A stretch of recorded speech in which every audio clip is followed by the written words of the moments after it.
saudara-saudara telah menunjukkan prestasi yang tinggi. Prestasi itu saudara-saudara capai melalui kerja keras dan cucuran keringat.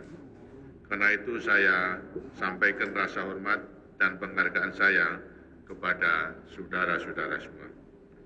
Setiap tahun kita menyelenggarakan perlombaan intensifikasi pertanian sebagai ungkapan penghargaan pemerintah dan saya pribadi, maka para pemenangnya secara khusus saya undang untuk hadir di Istana Negara.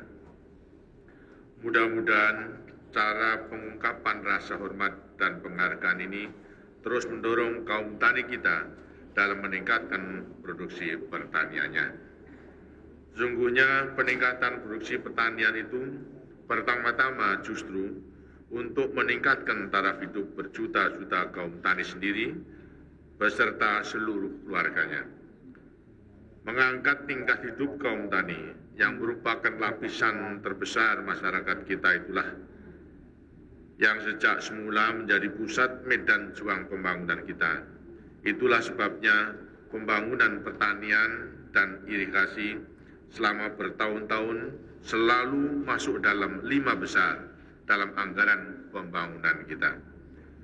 Demikian pula sejak tahun-tahun awal pembangunan, kita membangun pabrik semen untuk membangun atau membuat bendungan-bendungan besar dan saluran-saluran air. Sejak semula kita banyak membangun pabrik pupuk sehingga produksi pupuk kita meningkat berlipat ganda.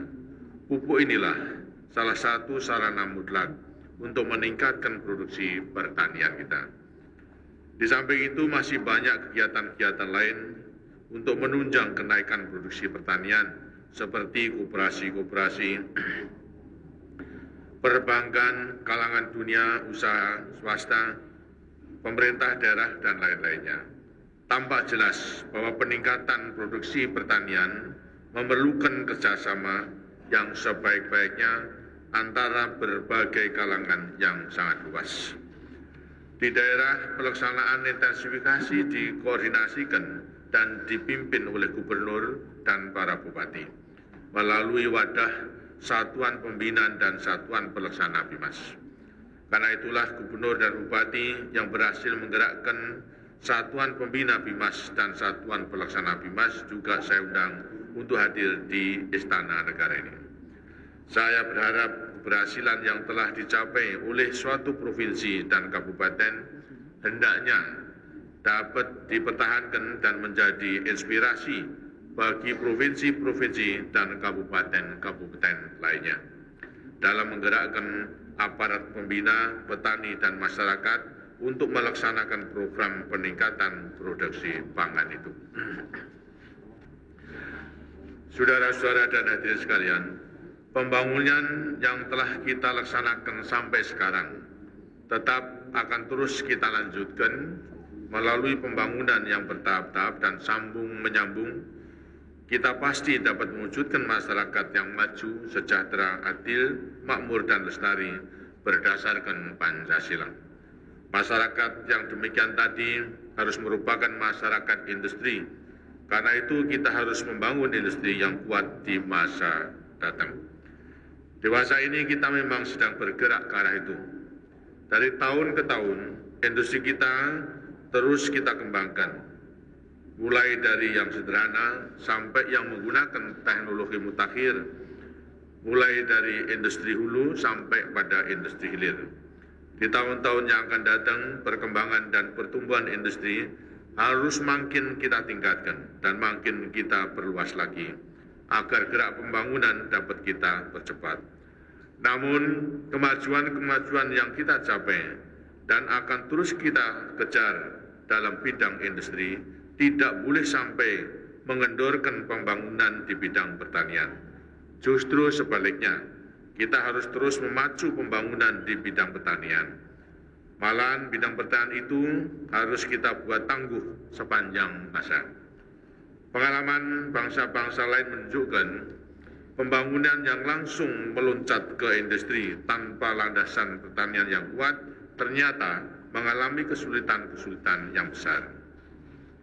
Karena itu strategi dan arah pembangunan yang kita tempuh selama ini telah benar. Pembangunan pertanian yang tangguh itu sangatlah luas jangkauannya. Swasembada beras yang kita capai harus kita pertahankan, kita mantapkan dan kita perluas. Kita juga harus terus meningkatkan produksi palawija, sayur-sayuran, daging, ikan, buah-buahan, dan sebagainya. Di samping itu kita pun harus meningkatkan produksi perkebunan. Selain untuk memenuhi kebutuhan kita sendiri yang terus meningkat, hasil perkebunan juga penting untuk meningkatkan ekspor. Peningkatan ekspor hasil pertanian ini mutlak kita lakukan untuk meningkatkan ekspor non-migas kita. Malahan yang harus kita ekspor bukan hanya hasil pertanian, akan tapi hasil pertanian yang telah kita olah. Dengan jalan ini, di samping menjadi salah satu sumber penghasil devisa, pertanian juga dapat menjadi pendukung industri yang tangguh dan membuka lapangan kerja. Jika kita menjual hasil pertanian yang belum diolah, kita akan dihadapkan pada kerawanan. Sebab harga hasil pertanian di pasaran dunia selalu naik turun tidak menentu. Dalam pada itu, untuk memenuhi kebutuhan pangan, terutama beras, yang terus meningkat, karena meningkatnya jumlah penduduk dan bertambah baiknya penghasilan masyarakat, kita harus meningkatkan produksi beras kita. Untuk itulah kita melaksanakan ekstensifikasi dan intensifikasi pertanian. Karena untuk melaksanakan ekstensifikasi memerlukan dana yang besar, maka upaya ini belum kita lakukan secara besar-besaran.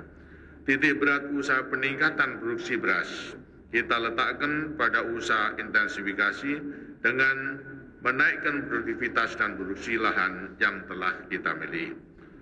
Pengalaman kita selama ini membuktikan bahwa dengan melaksanakan intensifikasi, produksi petani kita berhasil terus kita tingkatkan.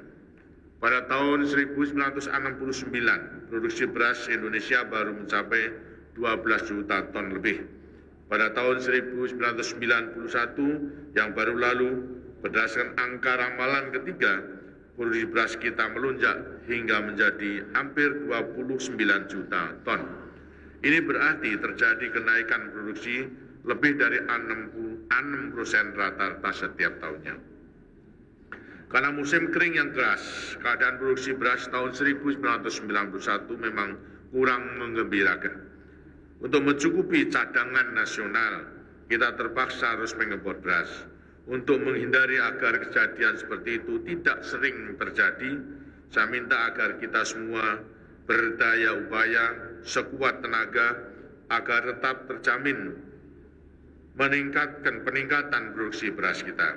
Hendaknya kita sadari bersama bahwa kekeringan yang kita alami pada tahun yang lalu itu dapat terjadi lagi di tahun-tahun yang akan datang. Meningkatnya produksi pertanian yang selama ini berhasil kita capai telah meningkatkan pendapatan petani dan memperbaiki tahap kesejahteraan masyarakat petani. Hal ini terlihat sangat jelas dari hasil penelitian yang dibuat oleh Biro Pusat Statistik.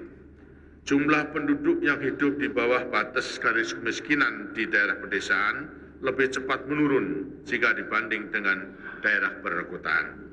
Karena itu, saya ajak seluruh kaum tani untuk terus bekerja keras, melanjutkan perjuangan besar yang sekarang telah menunjukkan hasilnya itu. Untuk itu saya minta agar semua petani, khususnya kelompok-kelompok taninya, masuk menjadi anggota koperasi unit desa. Melalui KUD inilah seluruh keperluan petani untuk meningkatkan produksi hendaknya dapat dipenuhi, hasil produksi dapat dipasarkan, dan segala kebutuhan hidup dapat disediakan pula. Karena penyediaan segala pekerjaan tadi dilakukan secara bersama-sama, maka akan tercapai efisiensi yang tinggi. Dengan demikian, harga barang-barang kebutuhan petani dan biaya pemasaran hasil produksinya dapat ditekan. Lebih daripada itu, sebagian dari keuntungan yang didapat oleh KUD akan diterima kembali oleh petani dan tidak jatuh ke pihak yang lain. Menyadari pentingnya peranan koperasi dalam meningkatkan produksi dan pendapatan para petani itulah, maka dalam menentukan pemenang perlombaan intensifikasi pertanian tahun ini, bobot peranan KUD lebih ditonjolkan.